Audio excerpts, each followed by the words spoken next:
Desde o atentado em Juiz de Fora, em setembro de 2018, Jair Bolsonaro carrega não apenas uma cicatriz no abdômen, mas também um fardo político que moldou sua imagem diante do Brasil.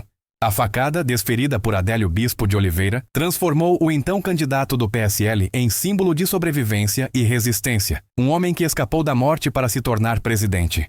Mas com o passar dos anos, a ferida física deu lugar a um emaranhado de complicações médicas, problemas intestinais, crises de saúde e especulações políticas que nunca cessaram. A trajetória de Bolsonaro pós-facada mistura medicina e política de um jeito quase inseparável. Cada internação se tornava manchete. Cada cirurgia virava pauta, e cada boletim médico abria espaço para teorias, compaixão ou críticas. Ao longo de 5 anos, o ex-presidente passou por múltiplos procedimentos cirúrgicos, enfrentou quadros de obstrução intestinal e problemas decorrentes da lesão inicial. Enquanto, no campo político, via sua popularidade oscilar entre idolatria e desgaste. Hoje, com sua situação judicial cada vez mais delicada, a saúde voltou a ser um fator estratégico. Aliados afirmam que ele está debilitado e emocionalmente cansado. Opositores dizem que há uma tentativa de usar o quadro clínico para adiar audiências e evitar punições.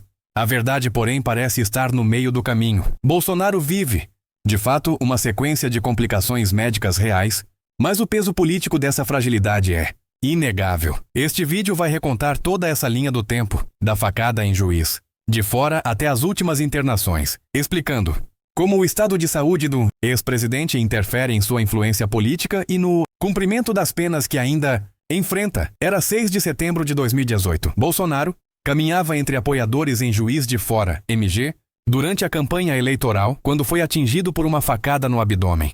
O agressor, Adélio Bispo, alegou ordens divinas e foi considerado inimputável por transtorno mental. O episódio transformou Bolsonaro de um candidato polêmico em um mártir político, despertando uma onda de solidariedade que o impulsionou nas urnas. A facada atingiu órgãos vitais e causou uma lesão no intestino grosso, exigindo uma cirurgia de emergência. A imagem de Bolsonaro acamado no Hospital Albert Einstein com tubos e sondas contrastava com o discurso de força e resistência que ele adotava. Foi um milagre, ele repetia. Politicamente, aquele momento selou o enredo de um salvador da pátria, alguém que quase morreu pelo Brasil. O episódio também o blindou temporariamente de críticas, criando uma narrativa emocional que seus adversários não conseguiam combater. Mas o trauma não ficou apenas na memória.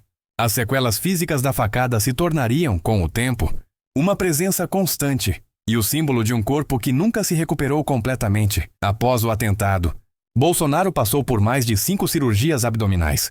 As mais críticas ocorreram em 2018 e 2019, quando enfrentou obstruções intestinais recorrentes.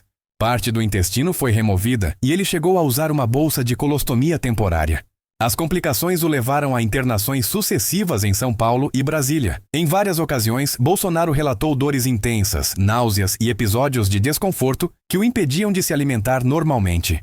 Médicos confirmaram que aderências internas, uma espécie de cicatriz por dentro, causavam bloqueios no intestino. Essas internações, porém, nunca foram apenas médicas.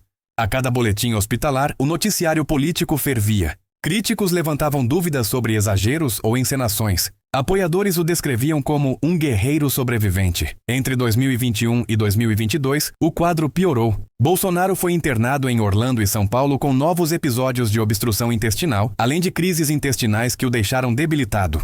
Sua perda de peso visível e a aparência abatida geravam preocupação, mas também alimentavam o discurso de perseguição, segundo o qual o corpo do presidente carregava as feridas do país. Com o tempo, a saúde de Bolsonaro deixou de ser apenas uma questão médica e passou a ser um componente estratégico de sua imagem pública. A cada internação, surgiam 2 discursos, o humano e o político. O primeiro mostrava um homem em sofrimento. O segundo, um líder que resistia. Essa dualidade se tornou arma eleitoral.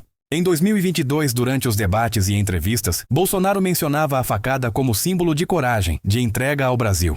Seus aliados diziam que ninguém suportaria o que ele suportou, mas havia um preço. A fragilidade física contrastava com o discurso de força.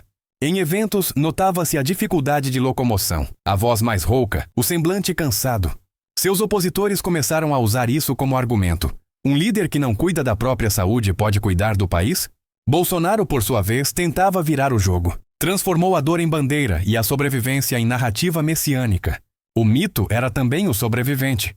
Mas, aos poucos, essa mística foi perdendo força diante das derrotas políticas e do cerco judicial que se formava, com dezenas de investigações em andamento.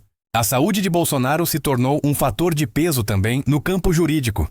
Seus advogados frequentemente anexaram laudos médicos em pedidos de adiamento de audiências, citando episódios de obstrução intestinal e a necessidade de repouso. Enquanto isso, críticos afirmam que a estratégia de humanização busca ganhar tempo, transformando um problema real em escudo judicial. O STF e a Polícia Federal, por outro lado, têm tentado manter o ritmo dos processos, especialmente aqueles relacionados a tentativas de golpe e uso indevido da máquina pública. Bolsonaro já é inelegível até 2030 por decisão do Tribunal Superior Eleitoral e ainda enfrenta investigações que podem levar a penas de prisão.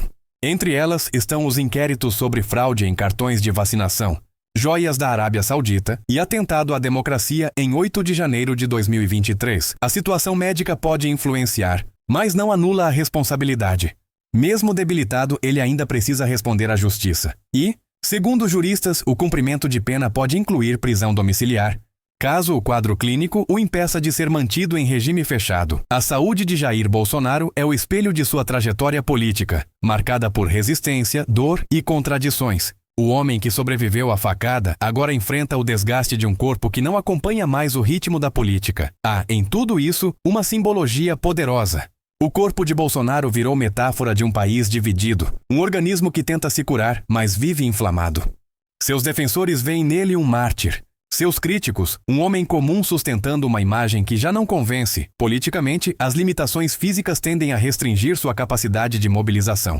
Ele ainda é o principal líder da direita brasileira, mas sua ausência de energia, somada ao cerco judicial, reduz seu alcance. Hoje, Bolsonaro é mais um símbolo do que um articulador. E como todo símbolo, está sujeito à erosão do tempo. A facada que o elevou ao poder pode ser também o marco de sua decadência. Ao revisitar toda essa jornada, do sangue em Juiz de Fora às salas de hospital nos Estados Unidos e no Brasil, é impossível separar o homem do mito. Bolsonaro sobreviveu a uma tentativa de assassinato. Governou um país em crise e agora enfrenta o peso de seus atos diante da justiça. Se, no passado, o ferimento o levou ao Planalto, hoje as sequelas o empurram para a história, como um personagem complexo entre o herói e o réu. Sua saúde frágil não é apenas uma questão médica.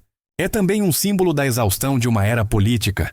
Resta saber se o corpo que resistiu à faca resistirá às sentenças. E você?